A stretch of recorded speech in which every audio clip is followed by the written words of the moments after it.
दुकान है, अंडे की दुकान है, अंडा फ्राई की है, वो तो सब चलाते हैं, उनको लोग क्या करेंगे?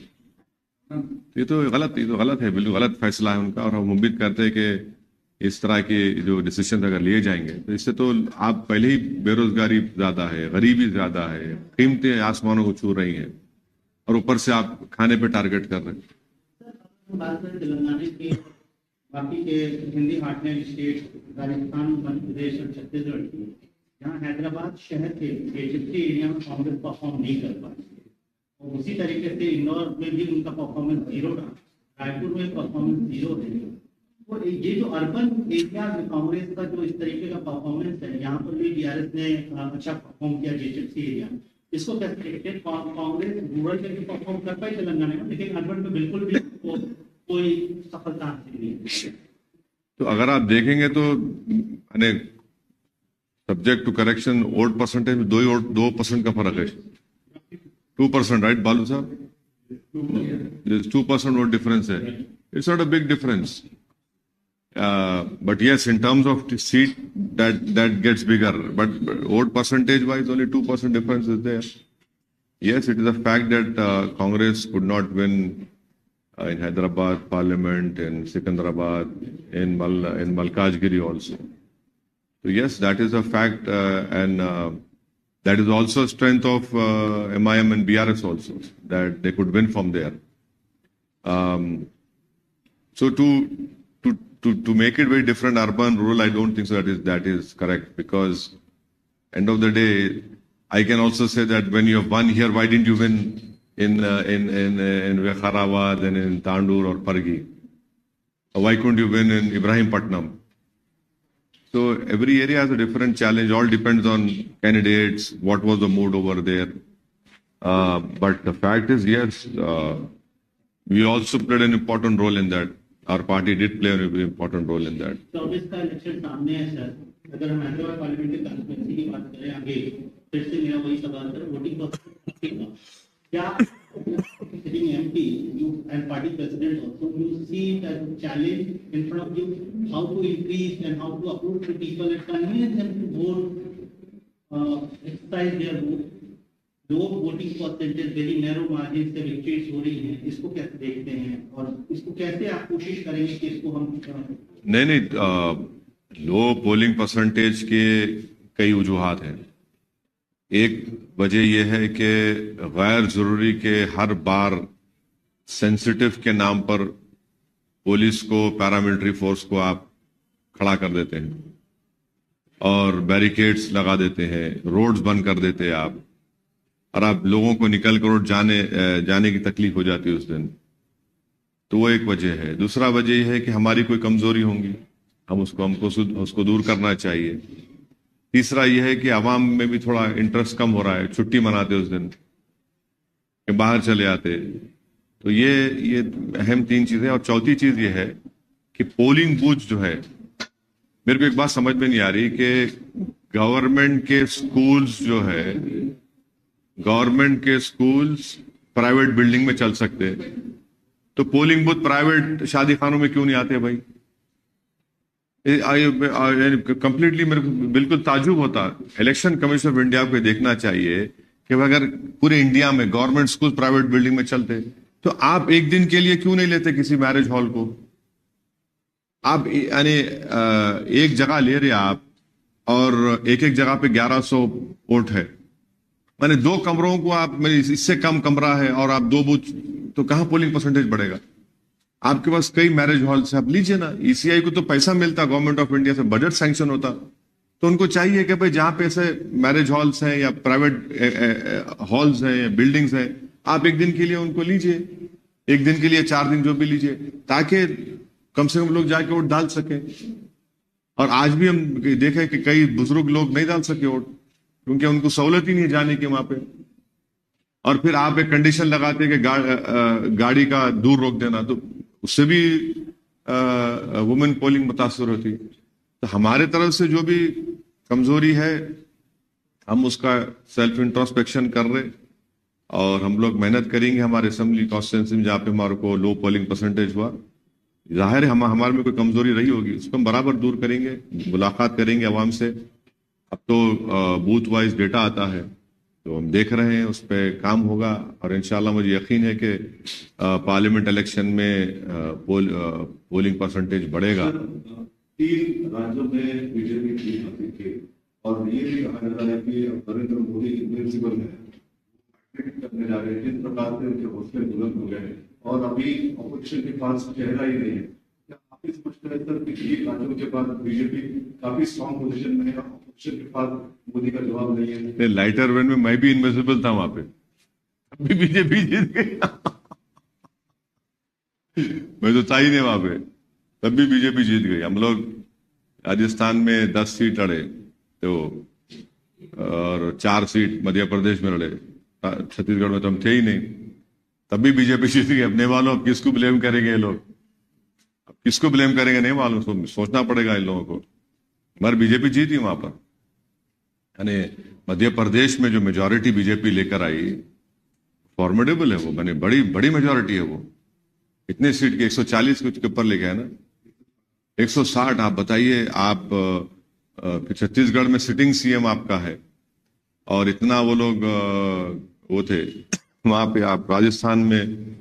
तो यस, ये जो 3 स्टेट के डिसीजंस आए हिंदी हार्टलैंड के, ये तो कांग्रेस पार्टी के लिए बहुत बड़ा, इनके लिए एक क्या बोलना चाहिए उसको, सही लफ्ज क्या होगा, कांग्रेस पार्टी के लिए तो एक बहुत बड़ा कहीं है उनके लिए नुकसानदेह साबित ना हो जाए 24 के लिए,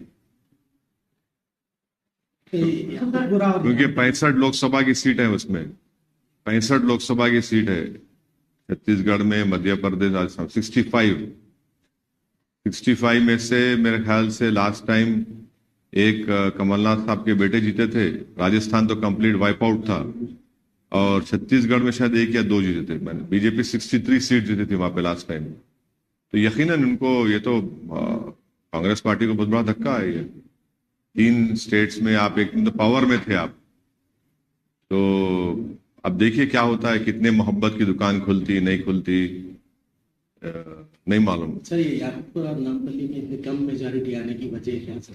नहीं, याकूतपुरे में शायद हमको देखना पड़ेगा क्या कमजोरी थी हमसे, क्या काम नहीं हुआ है वहां पर, और इंशाल्लाह हम उस पर वर्क करेंगे। यकीनन हमारे लिए एक फिक्र की बात है और मुझे पूरा यकीन है कि इस पर इंशाल्लाह ताला आप देखेंगे जल्द से जल्द उस पर काम शुरू होगा और हम अपना पोलिंग परसेंटेज भी बढ़ाएंगे वहां पे, और जो भी कमजोरियां खामियां रही उसको इंशाल्लाह हम जरूर दूर करेंगे। मैं याकूतपुरे के अवाम का शुक्रिया अदा करता हूं कि उन्होंने हमको वोट भी दिया, नहीं भी दिया, और जो वोट डालने नहीं निकले, मैं उनसे भी गुजारिश करूंगा कि अगर आप निकल के वोट डालते, जो मजलिस के एक बहुत बड़े चाहने वाले हैं, तो इतना जो रिजल्ट आया, इससे बेहतर रिजल्ट आ सकता था। कांग्रेस का नंबर तो है लेकिन बहुत ज्यादा नंबर नहीं है। अगर किसी सूरत हाल में किसी भी पॉसिबिलिटी में, कहाँ की बात कर रहे हैं आप? तेलंगाना की बात कर रहे हैं, वो आपको अप्रोच करते हैं, वो आपको आपका हेल्प मांगते हैं, तो क्या एमआईएम इसके लिए दरवाजे खुले रखेगी? क्यों मेरे पास क्यों आएंगे भाई? पॉसिबिलिटी अरे कहाँ आएंगे भाई मेरे पास? बोले थे सूचना తీసుకుంటాం आपसे भी एज एन इफेक्टिव अपोजिशन तो एमआईएम पार्टीज के एमएलए अपना रोल निभाएंगे। हम भी चाहेंगे कि तेलंगाना में अमन रहे, प्रोग्रेस रहे, प्रॉस्पेरिटी रहे, यहाँ पर किसी किस्म की तकलीफ ना हो किसी को भी, सेक्शन ऑफ सोसाइटी को। ये तो हमारा हमेशा का ताउन रहा है, ताउन रहेगा। अब आपका स्पेसिफिक सवाल का जवाब मेरे पास नहीं है, क्या होगा नहीं मालूम मेरे को, मगर हम तो अपनी लड़ाई लड़ते आए। मैं शुरू से कह रहा हूं आपको कि हम लोग जीतेंगे, कुछ भी कर लो आप, नहीं होने वाला है यहाँ पर। ठीक है, पोलिंग परसेंटेज कम हुआ थोड़ा, आखिर राउंड्स तक गया याकूतपुरे में, मगर हम तो अपनी ताकत अल्हम्दुलिल्लाह अल्लाह करम में रिटेन कर सके उसको। दो दे आर कांग्रेस लीडर, दोनों कांग्रेस के लीडर, कौन लगता है आपको बेहतर सीएम कैंडिडेट हो सकता है आपकी नजर में, आपके एक्सपीरियंस के अंदाज में? 2 लोगों का नाम चर्चा में है, रेवंत या भट्टी, ललित चेहरा या रेड्डी चेहरा? नहीं, मेरे को लगता है कि अकबरुद्दीन ओवैसी, अहमद वलाला, माजिद हुसैन, ये बहुत काबिल हैं ये लोग, आप क्यों अंडर एस्टिमेट कर रहे हैं? नहीं, अगर अगर लॉटरी उठ रही तो फिर इनका नाम क्यों नहीं उठना चाहिए? नहीं नहीं, ये क्या बात है? नहीं, ये क्या, अरे देखिए, ये उनकी पार्टी का फैसला है भाई, मैं क्या करूंगा उसमें? वो अब काबिलियत की बात आप कर रहे हैं, तो काबिल हमारे अकबर नहीं है क्या? बलाला नहीं है क्या? माजिद हुसैन नहीं है क्या? भाई 3 साल का मेयर, 2 मरतबा कॉरपोरेटर, जुल्फिकार मेयर थे। काबिलियत की बात करें तो आप, काबिलियत में हम पीछे नहीं है। इसीलिए मेरा सवाल, पहला सवाल मैं जाऊंगा सर, मेरा सवाल ये था कि अगर उन्होंने आपको अप्रोच किया तो क्या रूलिंग पार्टी के साथ for peoples welfare you will work together? नहीं, अब अप्रोच करेंगे नहीं करेंगे, अब आपको कोई बोले हैं तो मेरे को नहीं मालूम, मुझे को तो नहीं बोले। माइनॉरिटी का चेहरा उनके पास अभी फिलहाल नहीं दिख रहा है सर, तो अगर आपको अप्रोच करते हैं तो क्या करने के लिए? आपको दिख रहा है माइनॉरिटी का चेहरा हूं मैं इंडिया का चेहरा हूं, मैं भारत हूं। आप गैर जरूरी मेरे खानों में बांट रहे हैं हम लोग, हमारे को आप मत बांटिए खानों में। Muslim representations, India has become stronger in India and central India, and the Congress Party has become stronger, and India Alliance, Congress Party has become stronger in the southern state. So, in the coming elections, will it be a north versus south battle in the parliament? No. Don't ever do that. This is what BJP wants. And it is wrong to say that Congress is strong in South. You see, there is only 2% vote difference in Telangana. And in Karnataka, we don't know what will be the result when parliament elections take place. Thirdly, in Tamil Nadu, it is the AIA-DMK and the DMK who are in power, not Congress party. In Kerala, it is the UDF and the LDF over there. So I don't think so that is the right comparison to make. And then this north and south. Yes, BJP has won 3 elections in the Hindi heartland, and these are big victories for BJP. Defeating a Congress party in Chhattisgarh and retaining Madhya Pradesh state. And of course Rajasthan, they have every 5 years the government changes. It is a challenge for all of us come 2024, and it is a bigger challenge for the parties who are there in that IND alliance. Sir, ये 4 states में 636 MLAs में ruling party का एक भी मुस्लिम MLA नहीं है। मुस्लिम representation ruling party से मुराद कौन? बीजेपी है, कांग्रेस। कोई भी मुस्लिम एमएलए इलेक्ट नहीं हुआ है। नहीं, मध्य प्रदेश में आरिफ मसूद हुए ना, 2 इलेक्ट हुए हैं, बहुत पोजीशन एमएलए। नहीं, अच्छा, रूलिंग पार्टी वो तो बीजेपी है। बीजेपी टिकट देती भी नहीं ना। बीजेपी तो टिकट, देखिए बीजेपी का क्लियर कट है, वो मुस्लिम माइनॉरिटी को इंडियन पॉलिटिक्स से इनविजिबलाइज कर चुके हैं। एक मिनट ठहरिए भाई, बात मत करिए, एक मिनट ठहरो भाई। तो वो लोग इनविजिबलाइज कर चुके हैं, पूरा कोई है ही नहीं। तो बीजेपी का उनके पास एक मुस्लिम एमपी नहीं है, मुस्लिम मिनिस्टर नहीं है यूनियन गवर्नमेंट में, तो बीजेपी का क्लियर कट आइडिया है। अब दूसरे पार्टीज जो है, अब वो भी तो वैसे फॉलो कर रहे हैं, वो भी तो वही फॉलो कर रहे हैं ना। वो भी तो सॉफ्ट हिंदुत्व बोलिए, हार्ड हिंदुत्व बोलिए। अब कमलनाथ साहब का मध्य प्रदेश स्टेटमेंट था कि राजीव गांधी ने बाबरी मस्जिद के ताले खोले। अब आपके ही घर को लॉक पड़ गया, मध्य प्रदेश में आपके ही घर को लॉक पड़ गया। अब इनको सोचना चाहिए, ये छत्तीसगढ़ में आप बड़े बड़े धर्म संसद कराए, आप कराइए बाप। ये चीजें हैं, ये देखना पड़ेगा। तो ये तो है। विंटर सेशन चल रहा है सर पार्लियामेंट का। प्राइम मिनिस्टर ने आज एड्रेस किया मीडिया को, उन्होंने अपील की ऑपोजिशन से कि वो जो 3 राज्यों का हाथ है, इशारा कांग्रेस की तरफ, गुस्सा पार्लियामेंट के अंदर नहीं। हम प्रधानमंत्री से ये और बीजेपी से ही बोलेंगे कि पार्लियामेंट में हम जो बहस करना चाह रहे हैं उसको अलाउ करिए। आप दिल बड़ा करिए। आप सिर्फ अपना गवर्नमेंट का अपना गवर्नमेंट का एजेंडा लेके मत चलाइए प्लीज। सिर्फ आप अपना एजेंडा लाके करा लेंगे तो अपोजिशन क्या करेंगे? फिर डिबेट्स में तो होनी चाहिए। सरकार को हम क्रिटिसाइज करें इश्यूज में ऐसे कई। चाइना पे प्रधानमंत्री क्यों नहीं डिबेट कराते पार्लियामेंट में?